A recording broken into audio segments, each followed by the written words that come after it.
nossos amigos que nos acompanham através da TV Senado, da Rádio Senado, volto à tribuna dessa casa para nós falarmos mais uma vez sobre as enchentes do estado de Rondônia. O Rio Madeira começou a subir no ano passado e não deu trégua ainda à população do nosso estado. Principalmente em Porto Velho, Guajará-Mirim, Nova Mamoré, onde o Rio Madeira atinge a sua alta máxima, chegando quase a 20 metros. Era, há 3, 4 semanas atrás, uma expectativa, uma previsão negativa, chegar a 20 metros. Estamos quase a 20 metros, o Rio Madeira atingiu ontem 19 metros e 67 centímetros. É a primeira vez na história do nosso estado de Rondônia que o Rio Madeira chega a essa altura, levando dificuldades a vários cidadãos, não só na cidade de Porto Velho, mas principalmente aquelas pessoas que moram ao longo do Rio Madeira, as pessoas que moram ao longo da BR-364, que liga Porto Velho a Guajará-Mirim, a Rio Branco. Nós temos hoje Guajará-Mirim interrompida a BR, ou seja, Guajará-Mirim e Nova Mamoré continuam isolados, assim como o Rio Branco do Acre também. Há uma força-tarefa muito grande do DENIT, no sentido de levar os caminhões para Rio Branco através de balsas, mas ontem, uma tentativa de uma balsa com 12 caminhões, tentou subir o rio em uma curva, não conseguiu fazer a curva, teve que retirar 6 carretas de cima da balsa e conseguiu subir com 6 carretas em função da velocidade das águas do Rio Madeira. As velocidades já são grandes e numa enchente é evidente que a velocidade aumenta e a força da água realmente aumenta. Então, para se ter uma ideia, a balsa, senador Paim, não conseguiu subir o rio, a balsa com 12 carretas, de tamanha a velocidade das águas do Madeira. Então, as dificuldades são de toda a ordem. E nós temos aí as companhias aéreas, como bem disse aqui anteontem, o senador Jorge Viana, que estão com as suas tarifas no teto, né? Não tem estrada, por água não há o transporte, e aí só restam as companhias aéreas. O que fizeram as companhias aéreas? Colocaram o preço no teto máximo das suas tarifas. Debatemos ontem também com representantes no primeiro Fórum Nacional de Infraestrutura, realizado no Senado Federal pela Comissão de Serviços de Infraestrutura, da qual depois eu falarei sobre o assunto. Mas são mais de 20 mil pessoas que estão desabrigadas no estado de Rondônia. Pelo menos 9 bairros e 6 distritos de Porto Velho estão completamente alagados e isolados do centro da nossa capital. E os municípios de Guajará-Mirim e Nova Mamoré, onde moram aproximadamente 100 mil pessoas, estão completamente isolados, visto que diversos trechos da BR-364 e 425 estão embaixo d'água. Aproximadamente 1,70 m é o nível das águas acima das BRs. 1,70 m, presidente Paim. Esses municípios deverão sair do isolamento nesse final de semana ou no início da próxima, quando o governo do estado concluirá a abertura de um trecho de 12 quilômetros na BR-421, entre os distritos de Jacinópolis e Nova Dimensão, cortando uma ponte do Parque Estadual de Guajará-Mirim. A construção dessa estrada possibilitará que a população de Guajará-Mirim possam receber combustíveis, gás de cozinha, água potável, insumos, enfim, alimentos para o seu sobrevívio. Trabalhamos pela pavimentação completa da BR-421 desde 2010. Já não é uma matéria nova. Aliás, outros parlamentares já estão trabalhando isso há mais de 20 anos, tentando fazer a abertura dessa estrada que liga Guajará-Mirim, Nova Mamoré, à cidade de Ariquemes, que está a BR-364. A importância dessa estrada não é somente para o isolamento agora, para sair do isolamento Guajará-Mirim e Nova Mamoré, mas para o escoamento da produção agrícola dessas duas cidades, dessa região que são grandes. Guajará-Mirim é o segundo maior município em extensão territorial do estado de Rondônia, perdendo apenas para Porto Velho. Ou seja, Guajará-Mirim é um município extenso. Nova Mamoré também, uma produção grande de agricultura, a produção da bacia leiteira, principalmente o Nova Mamoré tem uma produção de leite muito grande, com vários laticínios, que hoje estão fechados, praticamente todos, porque não tem como escoar essa produção. O agricultor não tem como levar o seu leite até o laticínio e muito menos o laticínio tem condições de escoar essa produção, pois a produção, o consumo dessa produção é feito exatamente em outros municípios. Porto Velho é exportado para outros estados, como Manaus, como Rio Branco do Acre também. Então, o prejuízo dos agricultores dessa região de Nova Mamoré é muito grande, exatamente porque não tem como produzir e não tem como escoar a produção daquelas pessoas que conseguem produzir o seu leite. Então, o prejuízo realmente é muito grande. Tem muita gente passando dificuldade para ter alimento em sua casa, sofrendo com o desabastecimento, com a escassez de produtos de primeira necessidade, como gás de cozinha, água potável e etc.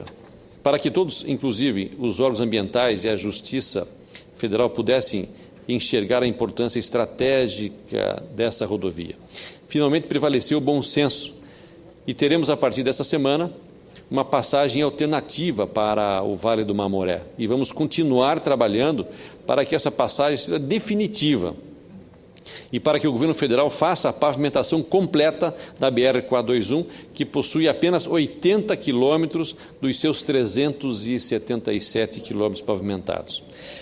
Já indicamos essa obra como prioritária para o Estado ao governo federal, que deve incluí-la na próxima etapa do Programa de Aceleração do Crescimento, o PAC 3, que está sendo, nesse momento, desenvolvido, estudado, pensado, para que seja anunciado nas próximas semanas. A recuperação das rodovias, senhor presidente, sejam elas federais, estaduais e também as municipais, será um dos grandes desafios no período pós-enchente. As rodovias federais e estaduais de Rondônia foram severamente castigadas nesse período de chuvas do chamado inverno amazônico. No último final de semana, a pista da BR-364, que liga Rondônia aos demais estados do Brasil, também foi interrompida. Um bueiro entre Cacoal e Pimenta Bueno foi levado pelas águas. O bueiro não aguentou a força da água. A água, quando chega, ela tem uma força grande e ela leva o que está na frente. Se precisasse de caminhões para retirar o que a chuva levou em meia hora, 15 minutos talvez, nós precisaríamos de semanas de trabalho de caminhões para retirar a quantidade de terra que foi levado pelas águas na enchente. Então, é uma situação que acontece em função das chuvas e, felizmente, a ação do DENIT foi rápida, em menos de 24 horas já foi resolvido, foi reestabelecido o trânsito entre Cacoal e Pimenta Bueno, nesse caso, reestabelecido o trânsito entre Rondônia e Mato Grosso e os demais estados brasileiros. A ação do DENIT realmente foi rápida e agora é preciso reconstruir e com bueiros mais adequados. É importante que se faça uma readequação no tamanho dos bueiros, para que nós possamos prever as futuras enchentes que acontecerão no Estado. Pode ser de 10 em 10 anos, pode ser de 20 em 20 anos, mas é preciso que haja uma previsão e façamos os bueiros já adaptados, adequados a essa possível força das águas que acontece de vez em quando, ou de quando em quando, ou de ano em ano no Estado de Rondônia. Centenas de quilômetros de rodovias que levaram anos para serem feitas terão que ser completamente refeitas. Técnicos do DENIT calculam que cerca de 200 milhões de reais serão necessários para recuperar a malha rodoviária federal destruída pela enchente. Nesta conta, não estão incluídas as rodovias estaduais, que também terão que ser recuperadas, e também não estão incluídas as estradas vicinais, que também foram danificadas e muito pelas enchentes, e são vias importantes para o escoamento da nossa produção agrícola. É claro, nós temos que nos preocupar com as BRs, a BR-364, a BR-425, a BR-429, mas também temos as ROs, as estradas estaduais e principalmente as estradas vicinais que passam na frente das estradas, das casas, das propriedades dos nossos agricultores. Rondônia tem a sua base da agricultura familiar. Muitas pessoas vivem na zona rural e dependem dessas estradas vicinais para o ir e vir, não só da sua produção, mas das suas famílias, para irem à cidade, ir à escola, ir vender o seu produto, ir ao médico, enfim, necessitam das estradas vicinais. É por isso que nós incluímos no orçamento do ano 2014 um novo programa no MDA, Programa de Pavimentação das Estradas Vicinais Brasileiras. Nós entendemos que para termos os nossos agricultores morando, vivendo e fortalecendo a zona rural, nós temos que levar a tecnologia, levar o conforto que nós temos na cidade a quem mora na zona rural. Não podemos discriminar os nossos agricultores, pelo contrário, nós temos que apoiar os nossos agricultores, levando tudo aquilo que nós temos de conforto à disposição nossa nas cidades, também ao homem do campo. Ou seja, temos que levar internet ao campo, nós temos que levar asfalto ao campo, fazer com que eles possam ter o mesmo conforto que nós temos nas cidades brasileiras. Esse é um desafio de todo o país, principalmente em Rondônia, que é um estado jovem, que tem tudo para se fazer com relação à infraestrutura. Nós temos que dar esse apoio, esta atenção especial aos nossos agricultores, já que são eles que alimentam a economia do nosso estado, dos municípios de Rondônia e colaboram com a balança comercial brasileira para que ela possa ser positiva. É o agronegócio, seja ele o agronegócio pequenininho, através de uma associação, a agricultura individual, ou das grandes cooperativas, ou dos grandes complexos produtivos do nosso Estado brasileiro. Os prejuízos são incalculáveis e teremos que adotar medidas de apoio financeiro e de assistência técnica para que possamos recuperar no curto e médio prazo o que levamos anos para construir. Uma das reivindicações que fazemos ao governo federal é a abertura de crédito a juros zero para a reconstrução das lavouras, dos estabelecimentos comerciais e industriais que foram completamente destruídos pelas enchentes. Mas também será necessário garantirmos uma renda mínima para os agricultores familiares, para que os pequenos agricultores, como aqueles do Baixo Madeira, que perderam tudo, casa, terra, o seu meio de produção, e por isso levarão mais tempo para reconstruir as suas vidas, para voltar à sua vida normal. Já conseguimos a prorrogação do seguro-defeso para os pescadores, que também estão impedidos de sair para a pesca no Rio Madeira, em virtude da cheia, e agora teremos que assegurar uma renda mínima também para os pequenos agricultores atingidos pela enchente. As perdas materiais, os danos na infraestrutura, os prejuízos na lavoura, no comércio e nos serviços, na indústria e em toda a nossa economia são grandes.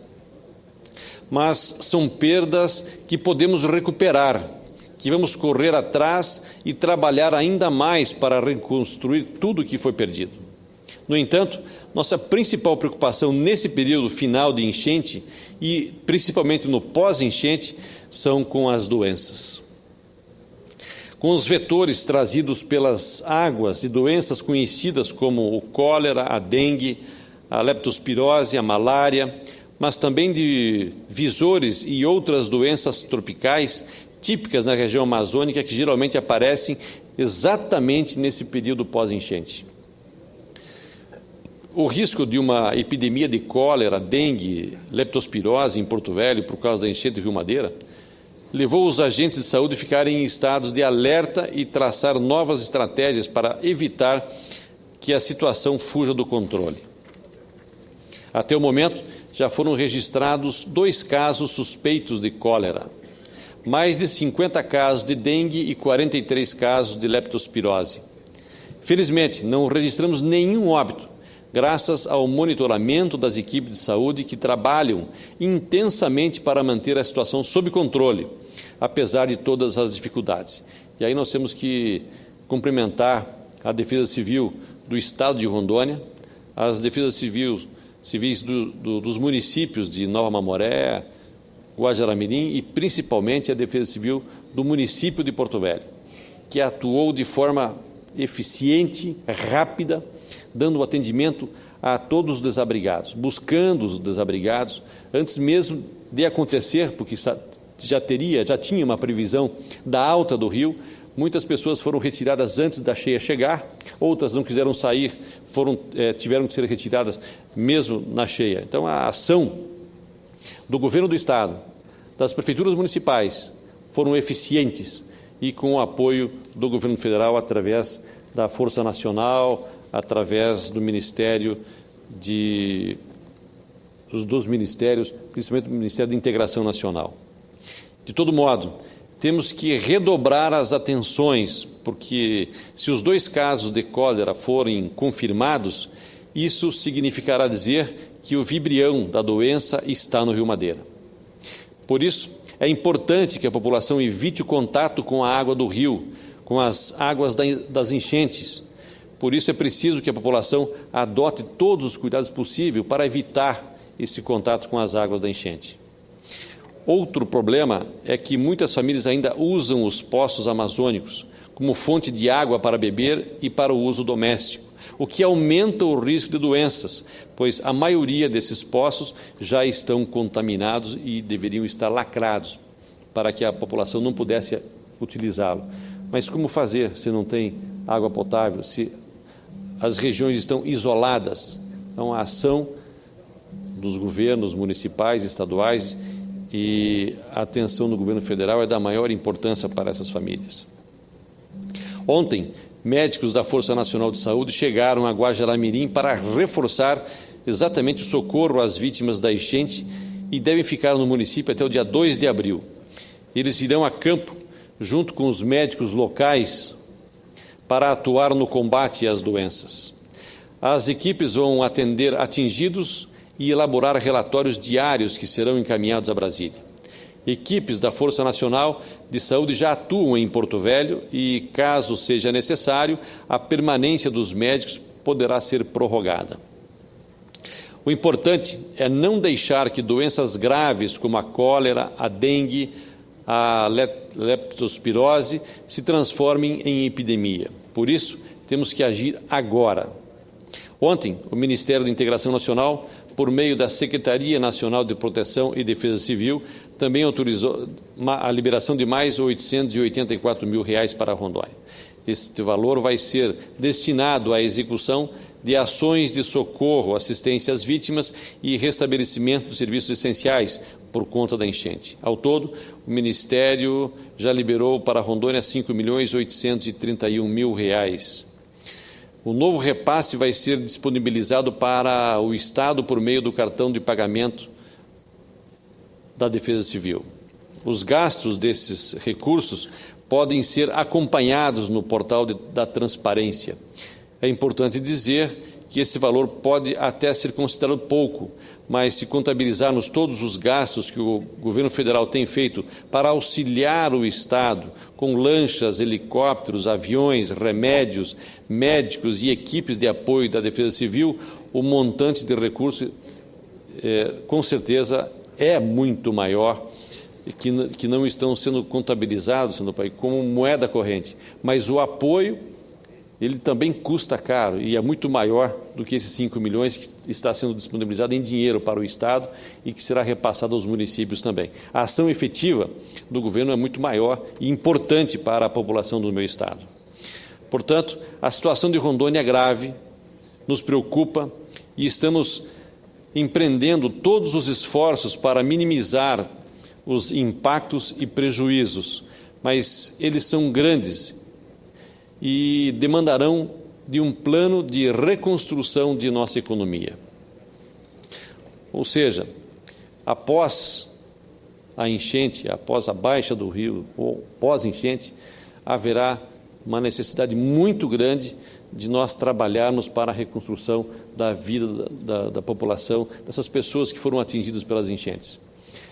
Especificamente, no município de Porto Velho, nos seus distritos, o município de Nova Mamoré e o município de Guajará-Mirim, que realmente foram muito afetados pela enchente do Rio Madeira. Foi para discutir os impactos dessa enchente, na agricultura de Rondônia, bem como para buscarmos apoio para a reconstrução de nossa economia, apresentamos requerimento e foi aprovado para realizarmos aqui na Comissão de Agricultura e Reforma Agrária uma audiência pública para discutir esta situação e encontrar formas de auxiliar o Estado e os municípios afetados. Além de buscarmos um diagnóstico sobre os impactos da enchente em nossa economia, e especialmente na agricultura, que queremos discutir esse plano de reconstrução para a Rondônia. Através da nossa Comissão de Agricultura e Reforma Agrária, nós vamos fazer esse debate. E estava previsto para o próximo dia 3 de abril, mas pensávamos nós que a enchente já teria diminuído, mas não diminuiu ainda. Por isso nós adiamos essa audiência pública um tempo indeterminado, pois nós poderemos debater e discutir o que fazer para ajudar os moradores e as pessoas afetadas pela enchente, e a hora que as águas baixarem, e aí sim nós termos uma real avaliação do estrago que aconteceu em função das enchentes. Nós não podemos fazer essa avaliação com as águas do Rio Madeira na cheia. Temos que esperar a diminuição das águas e começarmos a traçar um trabalho, fazer um planejamento para atender todas as famílias que realmente foram afetadas. E lembrando sempre que o Estado terá uma diminuição nas suas receitas, proporcionalmente os seus municípios também, em função da diminuição da nossa produção, da indústria. Isso afeta diretamente a economia do nosso estado de Rondônia. Outro tema que eu trago nessa manhã, senhor presidente, é com relação ao primeiro Fórum Nacional de Infraestrutura que está sendo realizado desde ontem aqui no Senado Federal. Uma iniciativa do nosso presidente Fernando Collor, presidente da Comissão de Serviços de Infraestrutura do Senado. Fica aqui os meus cumprimentos ao presidente Fernando Collor pela iniciativa e pela realização desse primeiro Fórum de Infraestrutura brasileira. É um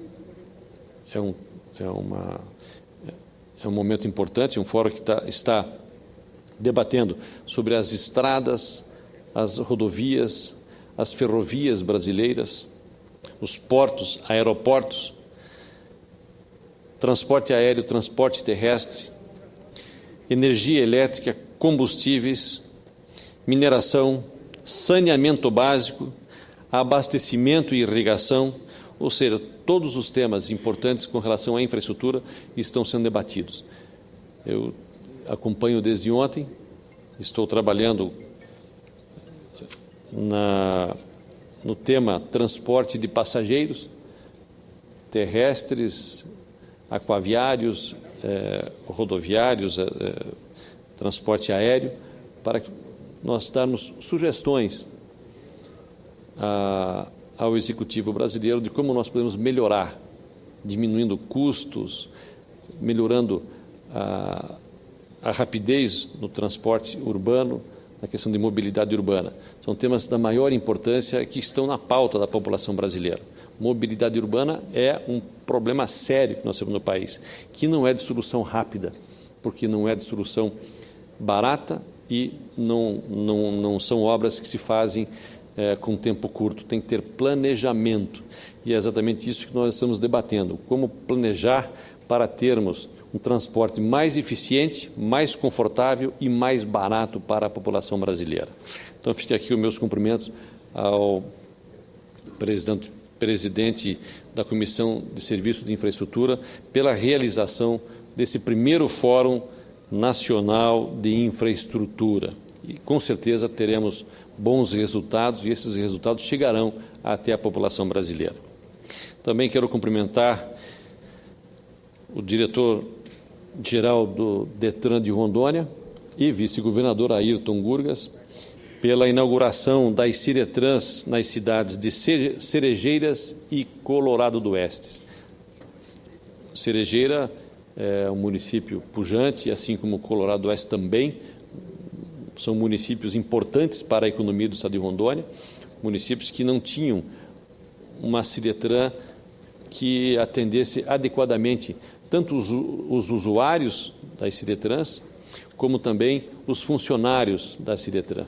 Hoje está sendo inaugurada essas duas Ciretrans nos dois municípios, pelo governador Confúcio Moura e pelo vice-governador Ayrton Gurgas, que faz um trabalho excelente. Aliás, ambos fazem um bom trabalho, tanto o governador Confúcio Moura quanto o vice-governador Ayrton Gurgas. Meus cumprimentos aos dois mandatários do governo do Estado e principalmente a população que vai receber essas obras, que vai receber o benefício das obras que estão sendo entregues hoje à população dos municípios de Cerejeiras e Colorado do Oeste. Meus cumprimentos aos servidores dos DETRANs das duas cidades e do Ciretran das duas cidades e do DETRAN do Estado, que viabilizaram a construção dessas duas obras importantes. Ontem foi inaugurado também a Ciretran de Jaru, cidade importante na BR-364, importante para a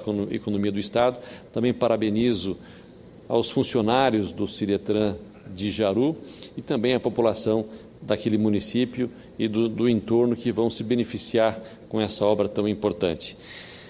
Nessa semana também, senhor presidente, nós tivemos uma reunião com a ministra Miriam Belchior e com o ministro Mercadante e com a bancada federal para discutirmos a famosa transposição dos servidores do Estado de Rondônia, que deverão ser transpostos dos quadros do Estado para os quadros federal, para o quadro federal.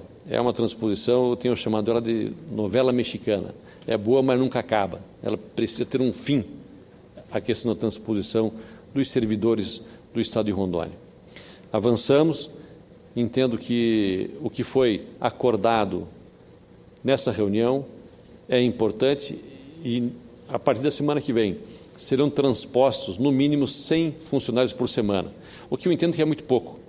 100 funcionários por semana, sendo que o total é aproximadamente 20 mil funcionários, é muito pouco.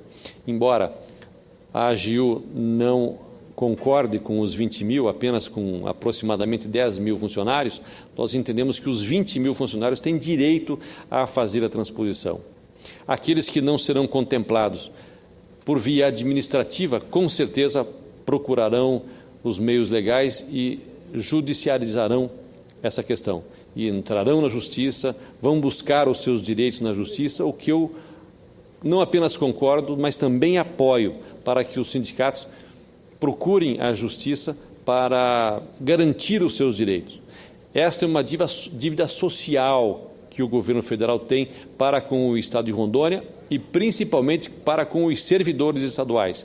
São servidores, na verdade, federais, que estão à disposição do Estado, que já deveriam terem sido transpostos há muitos anos, mas por conta, segundo a AGU, da burocracia, não aconteceu e começarão a acontecer na próxima semana.